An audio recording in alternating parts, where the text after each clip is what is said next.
Bonjour,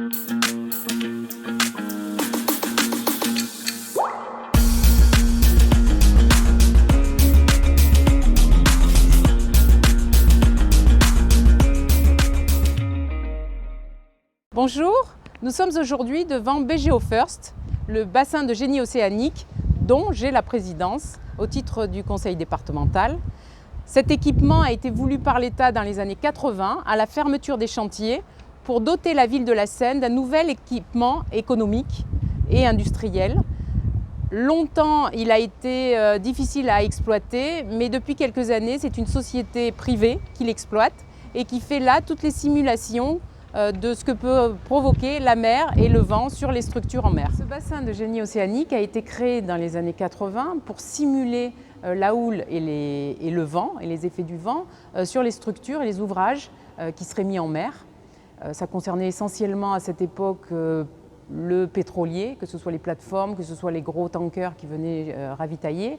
Et peu à peu, il y a eu une évolution et aujourd'hui, on constate que la principale demande est plutôt autour des nouvelles énergies non génératrices de gaz à effet de serre, c'est-à-dire pour l'énergie verte. Ce sont les éoliennes en mer, ce sont les systèmes d'attache parce qu'il y a un vrai phénomène de perte quand on a des éoliennes en mer pour rapatrier l'énergie.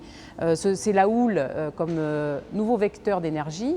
Donc c'est très intéressant de voir que ce bassin qui a été fait dans les années 80 sur un modèle plutôt industriel, aujourd'hui sert à l'environnement. On y trouve aussi un phénomène qui est évalué, c'est l'érosion des côtes.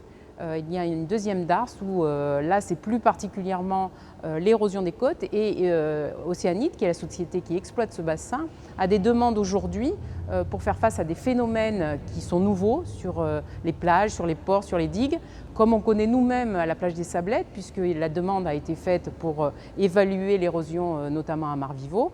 Et c'est ici que sont simulées toutes ces opérations, toutes ces actions des éléments sur les structures.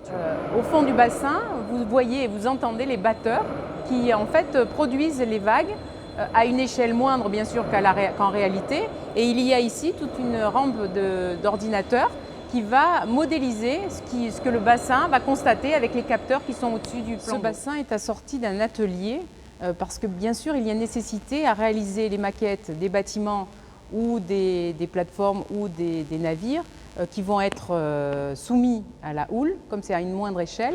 Il y a un atelier pour faire les maquettes à l'échelle voulue. Et on a ici tout un inventaire, vous entendez le bruit, d'outillage extrêmement perfectionné et qui rappelle vraiment l'ambiance des chantiers.